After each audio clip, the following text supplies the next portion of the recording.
Olá pessoal, no vídeo de hoje vamos resolver a questão 11 do ITA 2021, prova de física, que trata do princípio de conservação das cargas elétricas. Antes, para o sucesso deste projeto, peço o apoio de vocês para que se inscrevam no canal, botão inscrição em vermelho logo abaixo, acionando também a notificação no sininho para receber os próximos vídeos, deixando o seu like. Bom, vamos começar. Questão 11, ITA 2021.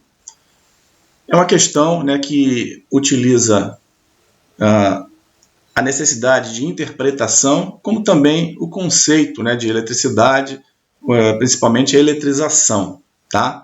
Então vamos ler o texto da questão, pontuando alguns pontos que merecem maior atenção. Vamos lá. 3 esferas metálicas maciças, E1, E2 e E3, feitas de um mesmo material e de raios R1, R2 e R3, respectivamente, podem trocar cargas elétricas entre si a partir do acionamento de contatos elétricos. Antes de seguir, vamos verificar alguns dados interessantes. 3 esferas metálicas, ou seja, o mesmo material e maciça, E1, E2 e E3, mesmo material, raios R1, R2 e R3, respectivamente. Não informou nada sobre se os raios são idênticos ou se são diferentes. Esse ponto é importante a gente guardar. Respectivamente, podem trocar cargas entre si a partir do acionamento de contatos elétricos. Inicialmente, apenas E1 encontra-se eletricamente carregada. Opa, mais um dado interessante. Das 3 esferas, E1, E2 e E3, somente E1 se encontra carregada. Ou seja, ou está carregada positivamente, com falta de elétrons, ou carregada negativamente, com excesso de elétrons. Em um primeiro momento, estabelece-se contato elétrico entre E1 e E2. Então, o processo inicial é o contato entre E1 e E2. Com isso, haverá, como sabemos, a passagem de elétrons de um para o outro, até que haja o equilíbrio, como vimos, que é cortado quando o sistema atinge o equilíbrio elétrico. Ok? Então, essa é a primeira parte do processo. A seguir, estabelece o contato entre E2 e E3, ou seja, após E1 em contato com E2 atingir um primeiro equilíbrio, eu vou pegar E2, que está agora carregada, e colocar em contato com E3, que inicialmente está descarregado.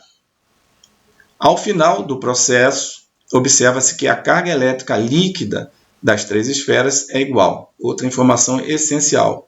No final desse processo, as 3 cargas, as 3 esferas metálicas maciças, E1, E2 e E3, estarão carregadas com a mesma quantidade de carga, vamos chamar de Q. Desprezando a capacitância mútua entre as esferas, assinale a proporção entre as massas de E1, E2 e E3, respectivamente. Ou seja, vamos calcular essas informações que já foram passadas inicialmente e, no final, o que na realidade vai ser a proporção entre as massas das 3 esferas metálicas maciças. Ok? E as alternativas A, B, C, D e E estão abaixo, que vamos tentar encontrar aqui qual é o valor correto da solução do problema. Primeiramente, na solução, vamos analisar o contato entre as esferas E1 e E2. Lembrando que somente E1 no processo está inicialmente carregado. Então, sabendo que somente E1 está inicialmente carregada, com carga Q0, após o contato entre E1 e E2, temos que a carga de Q1 mais a carga de Q2 é igual a Q0, ou seja, a quantidade de carga que a esfera E1 vai ficar, mais a quantidade de carga que a esfera E2 vai ficar, logicamente, vai ser igual a Q0, que é o valor inicial de E1, já que estamos falando, né, como foi colocado, no princípio de conservação das cargas elétricas, né, que não se altera, se mantém. Então, esse é o início do processo. Após o contato entre E2 e E3, ou seja, feito o primeiro passo, né, com E2 carregada ou positiva ou negativamente, E2 vai ser colocado em contato com E3, que inicialmente está descarregada, como o texto do problema diz. A carga final nas três esferas, como também é informado, é Q, né? Ou seja, cada esfera, E1, E2 e E3, vai ter um valor de carga igual a Q. É isso que ele quer dizer.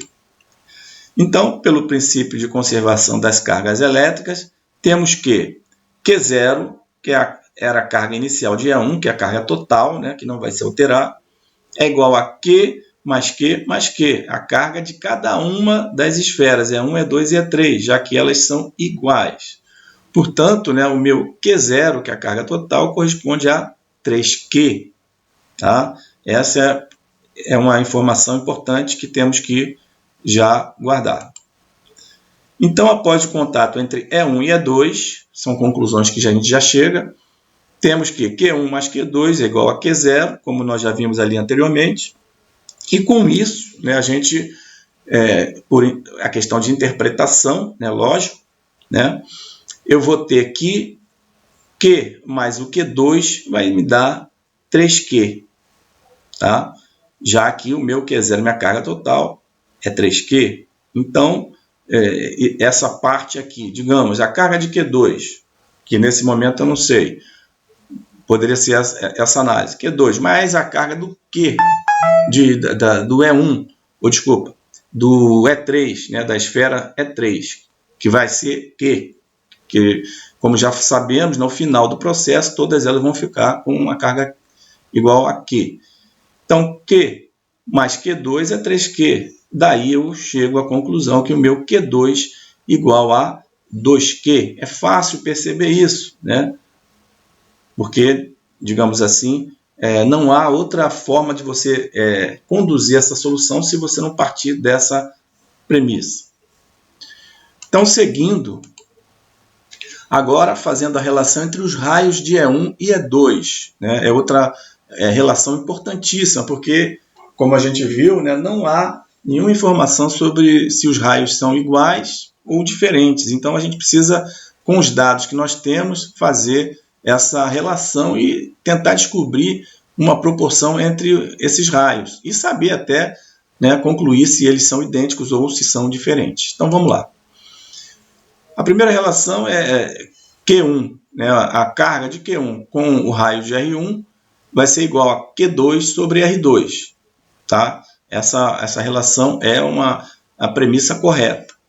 Então, Q1, né, que eu já sei que vai ser igual a Q, que ao final, né, a gente vai ter as três esferas com a mesma carga. Né? Então, Q1 é igual a Q sobre R1, que eu não sei ainda, é igual a Q2, que eu já descobri que é 2Q, sobre R2. Daí eu chego à conclusão de que R2 é 2 vezes R1, ou seja, o raio da esfera 2 é o dobro do raio da esfera 1. Informação importantíssima.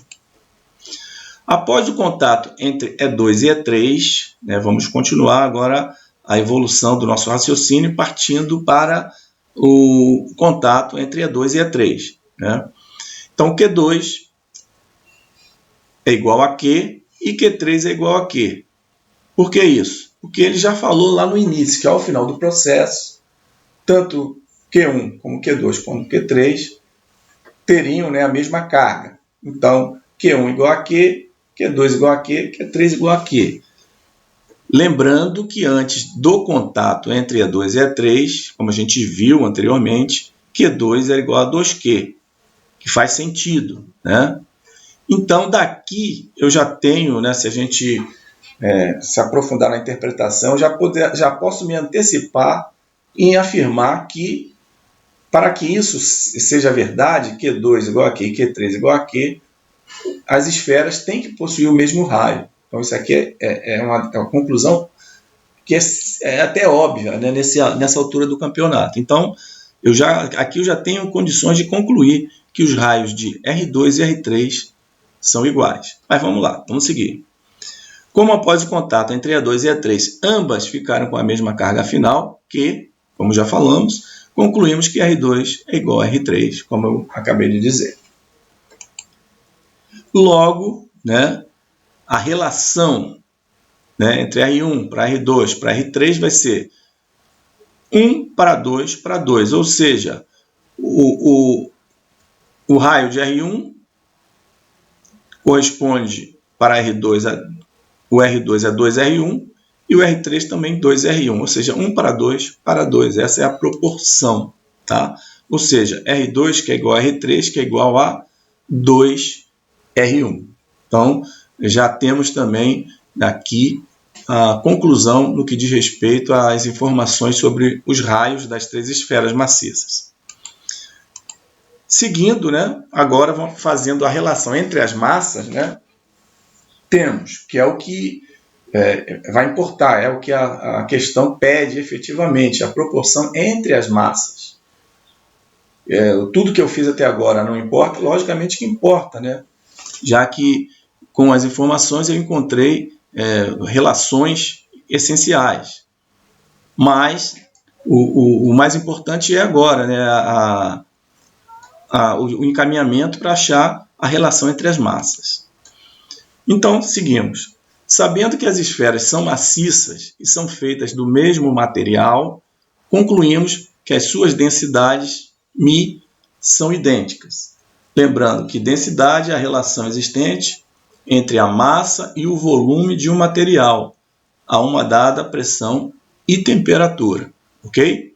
Então, assim, meu μ, como definido, vai ser a relação entre a massa e o volume, né, numa determinada pressão e temperatura.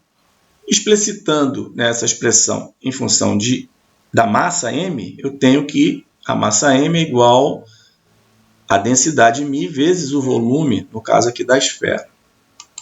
Seguindo, né, lembrando que o volume da esfera vale V é igual a 4/3 de πr ao cubo, né, R o raio da esfera, e que m, como vimos aqui em cima, é igual a μ vezes V, basta substituir o volume de V no lugar do volume da esfera, o V, aqui na expressão da massa, μ vezes V. Então vai dar m é igual a μ vezes 4/3 de πr ao cubo, que é a relação geral sobre as massas.